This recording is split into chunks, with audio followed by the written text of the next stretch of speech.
Hello Internet! Welcome to the best game of decades!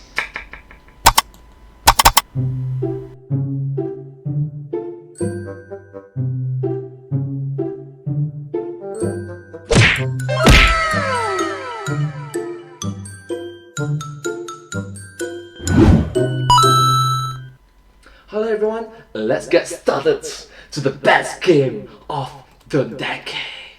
Before 2020, which is not necessarily the best year, but you know, things happen. Hello Internet, welcome to Game Theory. Hello! Where today, it's all about taking a breath and looking back. In this day and age of internet discourse, everything has to be hyper-relevant all the time. You need that hot take right now. You need your review ready minutes after seeing the movie or playing the game. Search trends rise and fall faster than ever before, and if you're not ready for it, well then too bad, my friend. The internet's moved past you and you've been left in the dust. You ain't getting those views, you ain't getting those clicks, and your pocketbook is gonna suffer because of it. And I don't know about you, but for me at least, it takes time to come to a well-informed opinion. Sometimes you just need a few minutes to stop and gather your thoughts. I mean, don't get me wrong, there is definite value in first impressions, reacting authentically in the moment, but those... True, reacting authentically, genuinely, the authentic, the genuine, the honest, the true self of you is very important as well. But sometimes having something to reflect on it, thought on it is also very important too. First impressions are always going to lend themselves to being more emotional, more extreme. Everything suddenly feels like it's either the best or worst thing in the moment. But if you give it an hour, a day, a week, suddenly you're able to get a better sense of perspective. A world that is always so focused on the here and the now and the immediate is a scary world because you never have a chance to look back and learn from where you've come from, or to truly appreciate just how far you've grown, how far you've come. And especially when you're talking about big picture stuff like life decisions or massive industry trends, well, those are made up of complicated webs of interconnected events, like a ball of bunched up Christmas lights that require time and patience to untangle. Anyway, that's my long-winded way of saying today's episode is all about untangling that ball. A long untangled ball of games for the decade. Reflecting for a minute as we cross over into the 2020s, because guess what? We are at the end of a decade, guys. I mean, that is a huge deal. And yes, I know a handful of you in the comments are gonna be smart butts about it and say, there was no year zero, Matt Pat, so technically the decade ends next year. And yes, you're right. I respect your push for factual accuracy. In fact... But having said that, 2019 was a very good year in comparison to 2020, 2021, which we are currently even living right now in 2021. And let's just say that it's not necessarily the best year.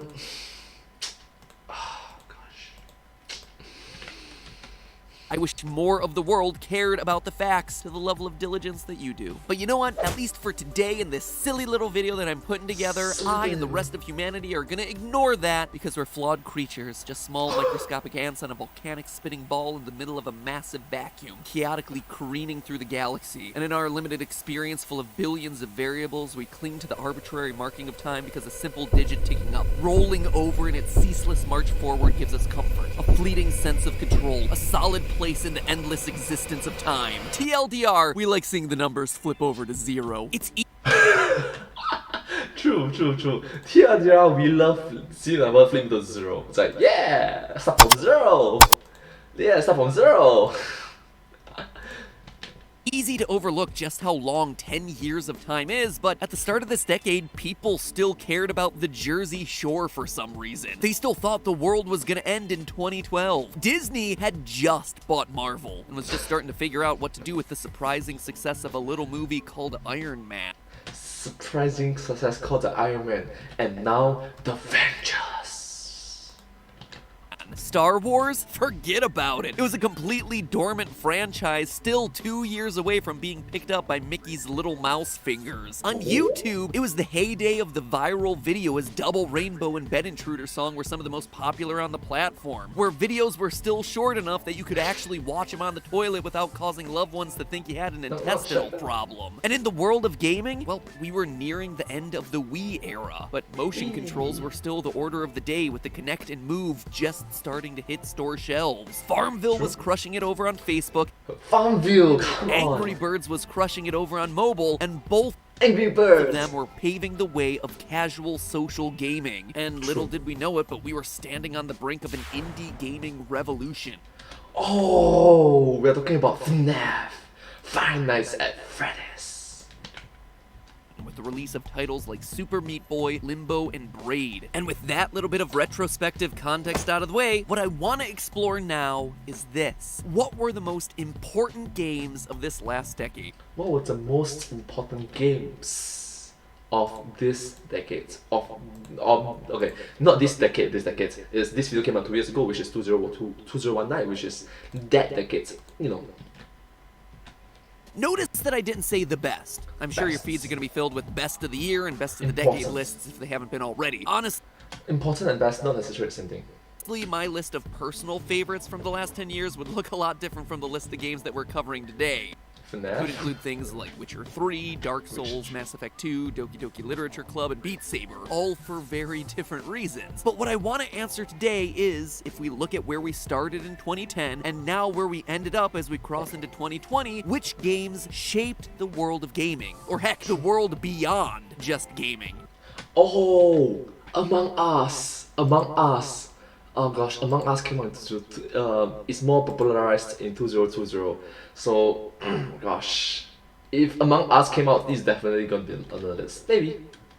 On his list. Which ones had the greatest impact on this medium by maybe or maybe not being good games, but instead by reinventing the industry as we knew it? And when I went back and did the research, 2 games seemed to really stand out for me in this Minecraft and Fortnite, I guess. decade. But before we get to those, Fortnite, let's Minecraft. first speed run our way through the rest of this decade and through some quick honorable mentions that really exemplified the last 10 years Honorable mentions of the best of the past gaming decades. in gaming. Let's start our honorable mention list where the last decade left off. Like I said, by 2009, casual games were all the rage. We were nearing the end of the Wii's life cycle, an era of gaming Angry Birds. defined by easy to pick up and play experiences. Suddenly, my grandma, who'd never picked up a controller in her life, was dunking on me in Wii bowling. At the time, casual gaming had started to seep into every phone, every tablet, and every— No!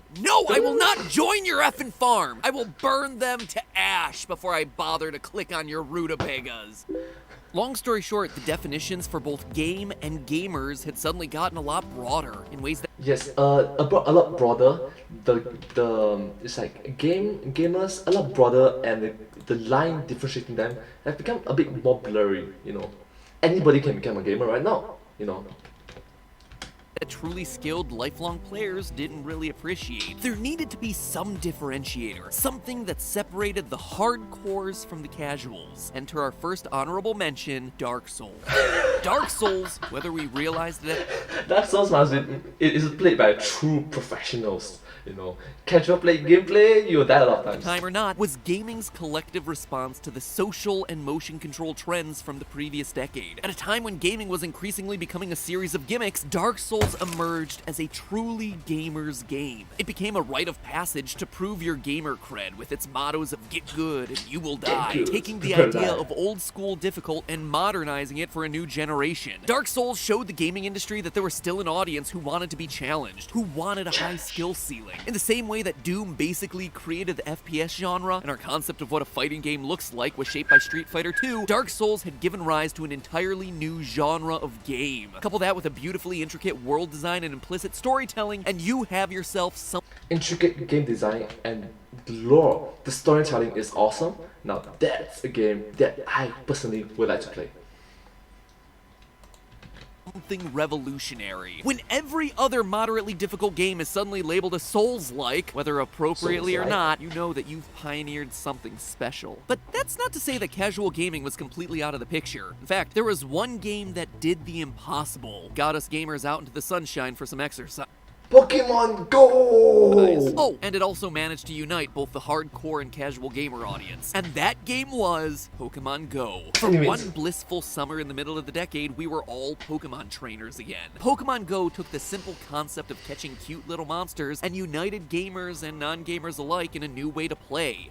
AR, augmented reality. Not Augmented reality. reality. Not only did it show the power of this new form of game and a new direction for the relatively stale slate of mobile games, it was the first spark of Nintendo's renaissance after the disappointment of the Wii U era, while also serving as the gateway for a whole new group of players to the world of Pokemon. Sure, the gameplay just involved us mashing our screens a bunch and we were forced to sacrifice hundreds of Pidgeys to the Poke-Candy grinder, but for the first time in a long time, gaming felt pure and fun again, as we were all once again compelled to catch 'em all. Yes, it felt pure fun and with the community involved. It's so nice, so genuine, and the authenticity of it becoming so, yeah, literally gotta catch 'em, Pokemon.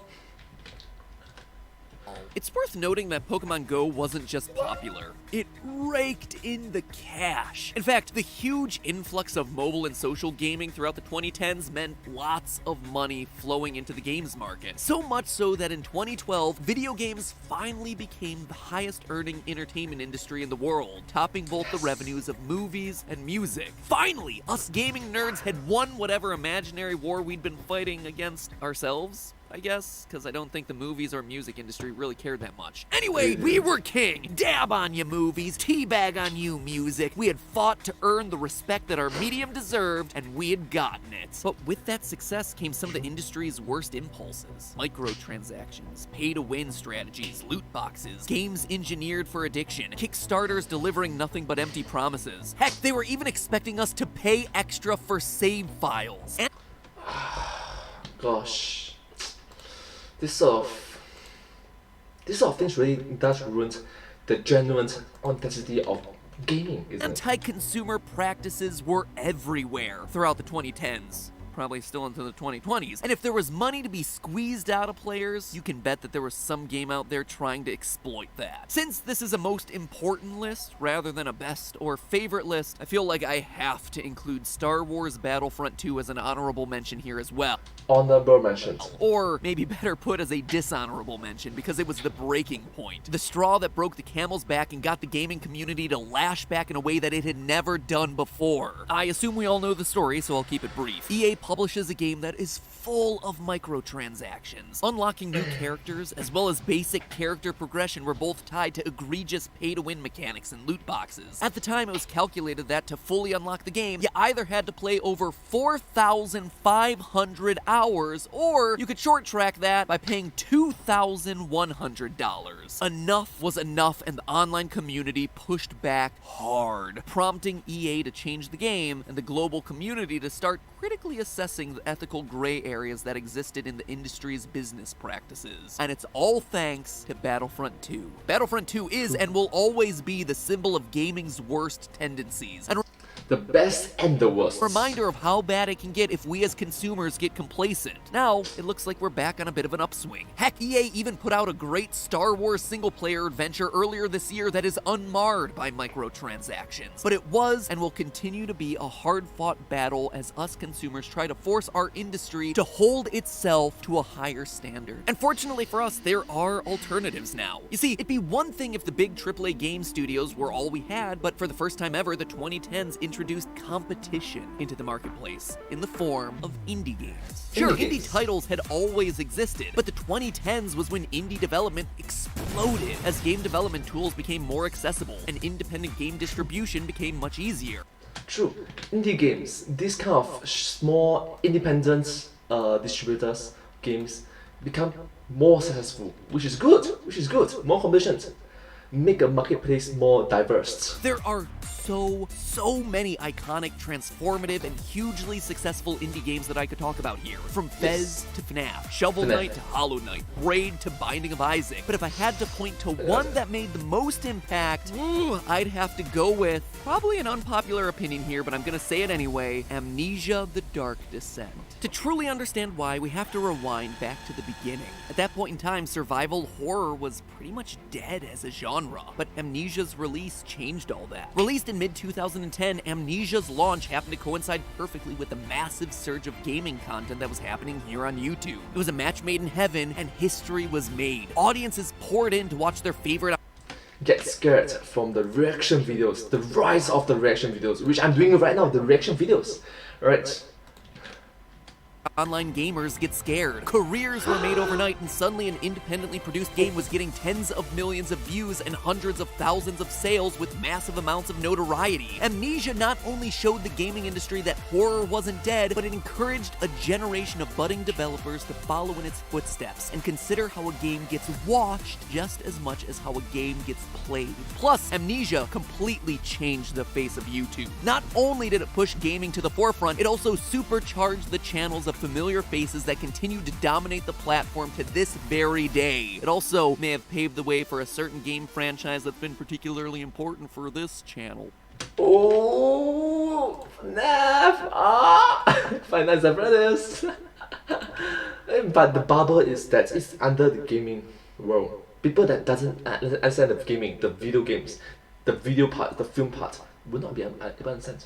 So, you know. Speaking of YouTube, a core theme of the 2010s was that everyone can be a creator. You pick up your phone, you film yourself doing something, you put up a video. You make a tweet, you throw up some photos, boom! Suddenly you're a content creator without even realizing it. And the next honorable mention, anybody can become content creator. Mario Maker was the perfect embodiment of that idea in the gaming space. Sure, fan-made mods were nothing new. And yeah, the idea of giving players access to your game's toolset had definitely existed before, but it was never as a user-friendly official release by the developer. Why make the games yourself when you can have the players make them for you? Mario Maker embodied the ethos of the 2000 teens. You give fans the control so everyone can hyper-personalize the experience for themselves in the way they most want to play. Nintendo did it, YouTube Rewind tried to do it, and if companies are smart, Mega Man and Sonic should do it in the early 2020s. True. If Mega Man is Sonic Mega Maker, Sonic Maker. Which then brings us to the end of the decade and the last of our honorable mentions, Fortnite. Love it or hate it, you gotta at least respect what this game has done. Sure, it earns money hand over fist, and yes, it's helped propel the success of live streaming platforms in ways that few other games have. But live stream platforms that just saying Mixer.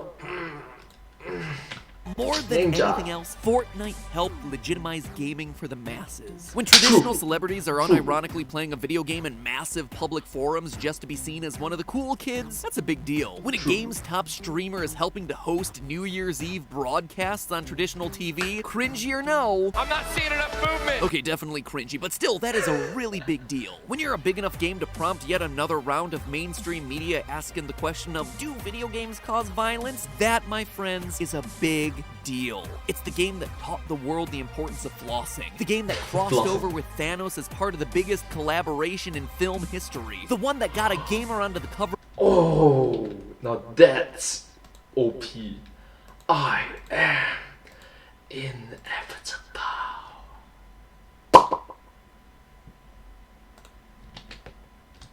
Of ESPN magazine, and the one that got Hillary Clinton to say, Pokemon go to the polls. Okay, that was a different game on this list, but still you get my point. This was a decade where gaming memes were no longer just gaming memes, but mainstream memes, and nothing was able to cross over or exemplify that better than Fortnite. What it does as it starts to wane in popularity remains to be seen, but it was a game that dominated the industry for a solid 2 years, and for that, at least, it deserves an honorable mention. And with that, wow, this wound up being way longer than I anticipated. So much for speedrunning my way through this list. Anyway, that's the first 6 games that I truly feel made a massive impact on, or massive impact as honorable mentions. At least perfectly defined the gaming landscape throughout the 2010s, which leaves us with my final 2. And these final 2 games, let's just say I separated them out for a reason, because they really were impactful. I mean, sure, a game like Dark Souls may have spawned its own genre, or Mario Maker may have exemplified a core trend of the decade, but these final 2 games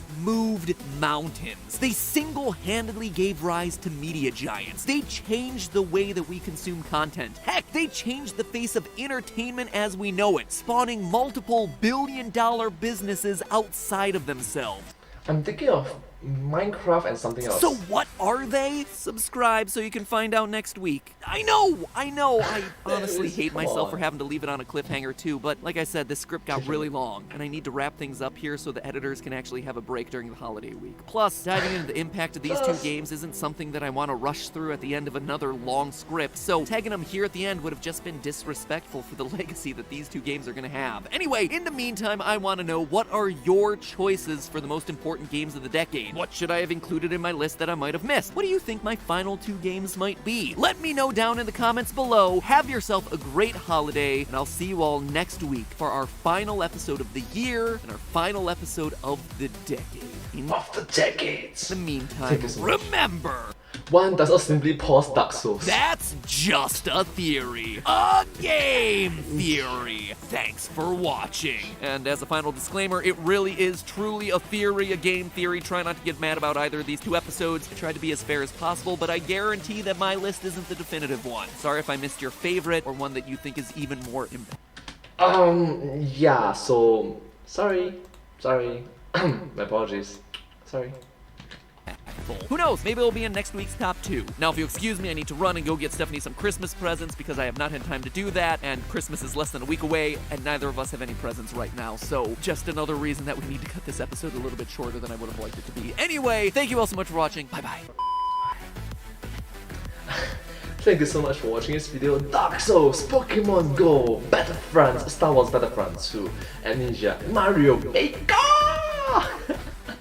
And last but not least, Fortnite. Thank you so much for watching this video. Sincerely appreciate that you watch this video and support me and my channel. Sincerely, thank you so much. If you do like this video, please consider to like, share, subscribe to my channel, and comment down below if you have anything to share with us. Do remember to follow my channel, and I will hope to see you next time. Thank you so much. But hey, that's just a theory, a game theory. Thanks for watching.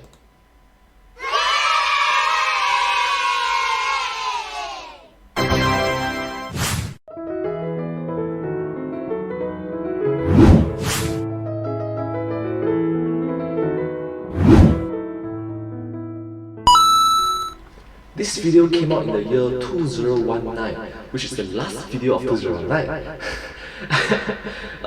Which is around 2 years ago. From the YouTube channel Game Theorists, I do hope that all of you watch more of their videos and show support for them. They are awesome individuals and their videos are very interesting, funny, entertaining, and all in all very knowledgeable and educational. Thank you so much. And personally, I'm a huge fan of their work, so yeah, do watch more videos, subscribe, and ring the notification bell. To me, thank you so much. If you do like my videos, please consider to like, share, and subscribe as well. Ring the notification bell. Thank you.